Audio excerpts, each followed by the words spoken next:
بسم الله والحمد لله والصلاة والسلام على رسول الله وعلى آله وصحبه ومن والاه إلى يوم الدين وبعد سبحانك لا علم لنا إلا ما علمتنا إنك أنت العليم الحكيم رب زدنا علما يا كريم رب زدنا علما يا كريم رب زدنا علما يا كريم رب اشرح لي صدري ويسر لي أمري واحلل عقدة من لساني يفقهوا قولي.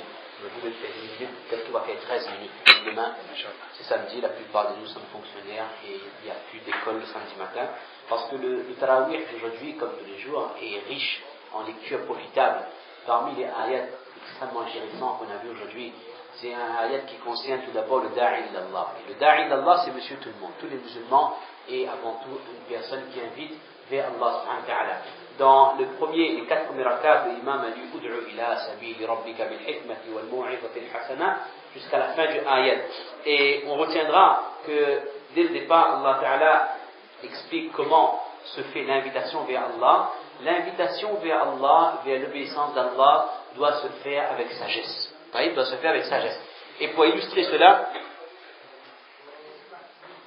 il y a une histoire une fois dans le Masjid Nabawi, en présence de notre prophète sallallahu alayhi wa sallam à Madina Munawwara, on situe bien le contexte, à Madina Munawwara, en présence du prophète sallallahu alayhi wa sallam, en présence des khulafa al-rashidin, des sahaba, etc., il y avait un bédouin, ce qu'on appelle un arabi. On avait déjà lu dans Wa'alamu comment les arabes, ils ont des mauvaises manières, l'arabe, kufra, munifaqa, etc., etc. Un bédouin, il vient dans la Masjid Nabawi, et on pourrait dire, il se soulage. Il fait pipi dans un coin de la Masjid Nabawi. Les Bédouins, ce sont des gens qui habitent dans le désert. Ils n'ont aucune manière, ils ne comprennent rien du tout. Ils n'ont aucune politesse. Ils ne savent pas, ils ne connaissent pas le savoir-vivre. Donc ils viennent, il est rentré, il a eu envie d'aller aux toilettes, donc il a fait sa toilette dans un petit coin de Masjid. Les Sahaba, ils voient ça, le sang, il fait un tour, il a envie de tapaner. Le prophète dit, attendez, en ce sens, le prophète n'a pas laissé les Sahaba exprimer leur colère. Le prophète sallallahu alayhi wa sallam va voir ce bédouin. Tout d'abord, le prophète sallallahu alayhi wa sallam laisse ce bédouin terminer ce qu'il est en train de faire. Et là, médicalement aussi, c'est prouvé qu'une personne qui est en train d'uriner, s'il va s'interrompre, il va avoir ce qu'on appelle, il y a un terme médical, je ne suis pas médecin, il va avoir des incontinences urinaires, si je ne me trompe pas. Il va avoir des problèmes de vessie. Si quelqu'un est en train d'uriner et que ce n'est pas terminé, et il s'arrête volontairement, c'est très préjudiciable pour le fonctionnement de la vessie. Donc déjà, la hikmah al-Fasam laisse cette personne terminer. Après, le Fasam va dire à cette personne que, oh mon frère, en ce sens, que cet endroit n'a pas été fait pour ce genre de choses. Ça, c'est un lieu où on fait la salat, où on demande doigt à Allah, c'est en ce sens, c'est une masjid. Le Fasam explique c'est quoi la fonction de la masjid, et il dit que cet endroit n'a pas été fait pour ce genre de choses. Et là, le bédouin, il entend ça, il est tellement choqué, tellement impressionné par la gentillesse du prophète sallallahu alayhi wa sallam, que là, il dit au prophète d'Allah qu'Allah ait pitié pour toi et moi, c'est tout, et pas pour ces gens-là. Le prophète dit non, pour tout le monde. Donc, les muhaddithins expliquent comment le prophète sallallahu alayhi wa sallam, même dans des situations aussi critiques, la Masjid Nabawi, en présence du prophète, en présence du sahaba, quelqu'un il fait la pire des choses. Imaginez quelqu'un aujourd'hui devant il urine dans la masjid. Tout le monde sort de cette pièce, on va le balancer par la fenêtre. Alors maintenant, comprenons bien, relativisons les choses.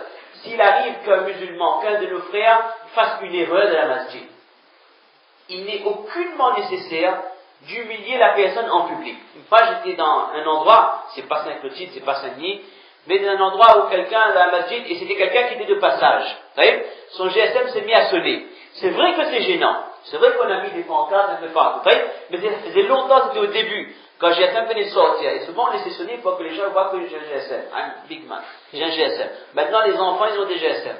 Alors, tout de suite après, un responsable s'est mis debout, non, mettez pas GSM dans ma vie, la prends.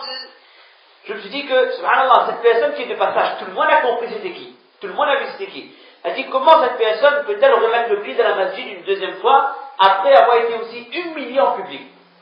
C'est vrai que le GSM ça gêne à la salat, mais est-ce que cela mérite un tel traitement? Alors que pour un bédouin qui a uriné dans la masjid, le prophète ne l'a pas insulté. Les sahaba voulaient le frapper, le prophète les a été, il n'a même pas insulté. Alors si, mes chers frères, ça arrive, même nous en tant qu'imam, ça nous est déjà arrivé de laisser le GSM allumé, ou alors n'importe quelle erreur. Maintenant, si c'est quelqu'un qui le fait tout le temps, voilà, il faut passer à l'autre étape.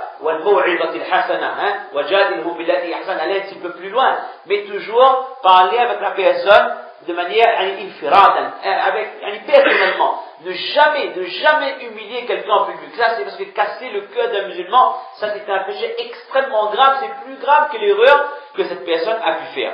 Et un des oustas qui me racontait à Madina Munawwara une fois, dans la Masjid Nabawi, il y avait un des chefs qui faisait un dars. Et quand ils font les dars, ce sont sur des chaises très hautes comme ça, moi les gens ils peuvent voir. Il dit qu'en plein dars, en train d'enseigner un livre, il y a un GSM qui sonne. Un GSM qui sonne en arabe, en musique. Vous voyez? Le chef, il fait preuve de patience, il dit rien, il continue, il t'adresse. Ça sonne, ça ne répond pas. Par exemple, Allah, il a des gafil al-jawal. Celui qui a amené son portable, qu'il l'éteigne, qu'Allah vous donne la guidée. Et personne ne l'éteint pas. Et ça sonne. Il commence à se mettre un peu en colère. Puis il regarde son propre GSM qui est en train de sonner. Après, il demande à l'assemblée, excusez-moi, ce sont mes enfants qui ont joué avec mon GSM. Ils ont joué avec mon GSM et ils ont mis des chansons de musique. Je me demande excuse, je n'ai même pas reconnu la chanson de mon GSM. Vous voyez, donc ça peut arriver à n'importe qui une erreur. Donc ça c'est une leçon pour retenir. Donc on invite vers Allah Ta'ala, vers l'obéissance envers Allah, c'est avec sagesse. Si Allah Ta'ala a jugé bon de dire à Moussa alayhi salam, faqula lahu qawlan layyina. Quand Allah Ta'ala envoie Moïse, Moussa alayhi salam, avec son frère Haroun, voir qui le plus grand mouchrik, celui qui a osé dire je suis Allah. Qui ça? Pharaon. Allah Ta'ala dit à Moussa et à Haroun, faqula lahu qawlan layyina. En ce sens, parlez avec lui avec gentillesse, avec tendresse. Peut-être qu'il va retourner ou qu'il aura khawf d'Allah. Même à Pharaon, Moussa, Allah Ta'ala demande à Moussa alayhi salam de parler avec douceur, avec gentillesse. Donc nous, il y avait quelqu'un qui était parti faire da'wah, des fois, je ne sais pas si c'est une anecdote, il a parlé un peu de Dieu avec quelqu'un, avec le mad'ou. La personne dit, écoute, toi, tu n'es pas mieux que Moussa. Et moi, je ne suis pas pire que Pharaon. Alors, parle-moi avec un peu plus de respect. Et c'est une leçon à retenir.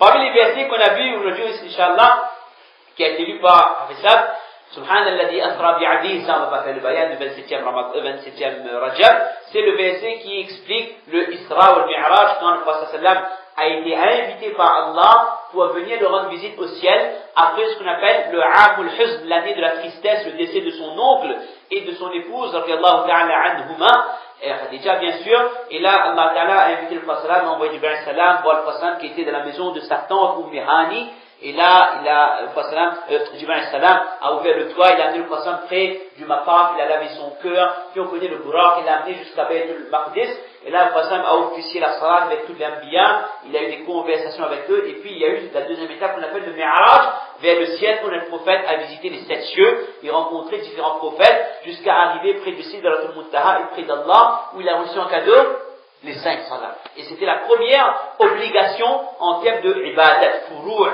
Première ibadat rendue obligatoire dans l'islam. Vous voyez? On ne pouvait pas faire l'impasse sur ce verset. Également, et là on rentre dans le but du sujet, c'est ça l'objectif de notre parole aujourd'hui, notre causerie, c'est le verset qui a été lu également par Hafizab, وَقَضَى رَبُّكَ لَا تَعْبُدُوا إِلَّا إِيَّاهُ jusqu'à la fin. إِمَّا يَبْلُغَنَّ عِندَكَ الْكِبَرَ أَحَدُهُمَا أَوْ كِلَاهُمَا فَلَا تَقُلْ لَهُمَا أُفٍّ. Et ça c'est grave. Et ça, je me demande est-ce qu'il y a 10%, est-ce qu'il y a 5%, est-ce qu'il y a 1% des musulmans qui respectent ce verset du Coran? Dans ce verset, Allah Ta'ala dit que même si vos parents sont en ce sens, ils sont devenus âgés, et qu'est-ce que ça veut dire quand les parents sont devenus âgés? Quand un papa ou une maman devient âgé, il répète toujours les mêmes choses.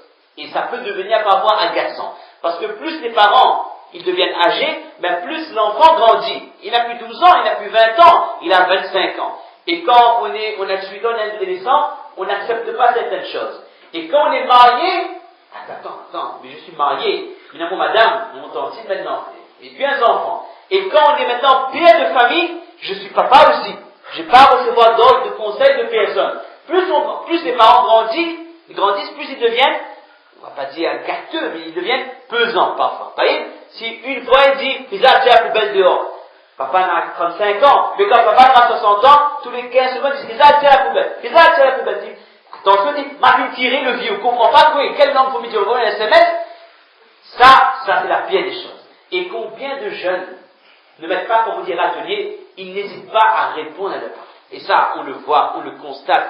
Même chez les musulmans, il y a même les gens qui sont pratiquants, hafid le Coran, de bonnes familles, tout ce que vous voulez, mais dans les relations avec les parents, moi-même j'entends des choses parfois, ça me choque, je dis Allah Akbar, comment un enfant peut-il parler comme ça avec ses parents? Moi, ça me met hors de moi. Vous voyez? Et là, même s'ils atteignent, ils sont dans l'âge, qu'est-ce qu'il ne faut pas dire? Ouf!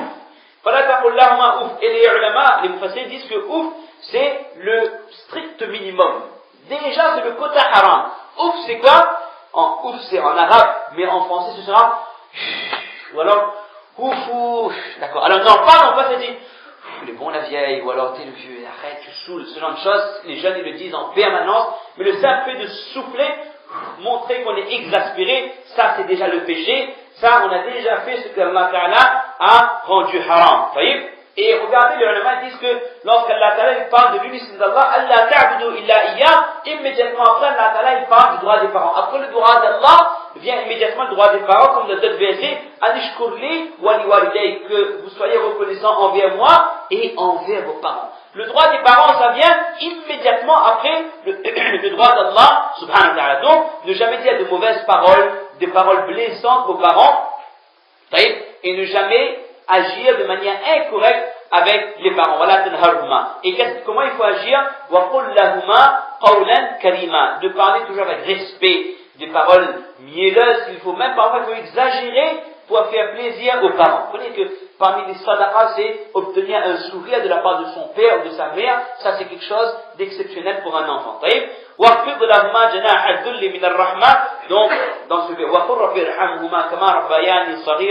verset, Allah Ta'ala demande aux enfants, aux musulmans de manière générale, d'agir toujours avec humilité, d'agir correctement avec les parents, et de dire, oh Allah, aie pitié de mes parents, soit quand ils sont âgés, ou alors soit après la mort. Ce doigt est valable dans les deux cas, que le parent soit vivant et âgé, ou alors que le parent soit déjà décédé, demander, oh Allah, aie pitié d'eux, comme eux, ils avaient pitié de moi lorsque j'étais petit. Et là, il n'y a pas photo, il n'y a pas besoin de faire un dessin, comment les parents, mais vous savez, quand vous n'êtes pas, même si vous êtes marié, tant que vous n'êtes pas parent, comme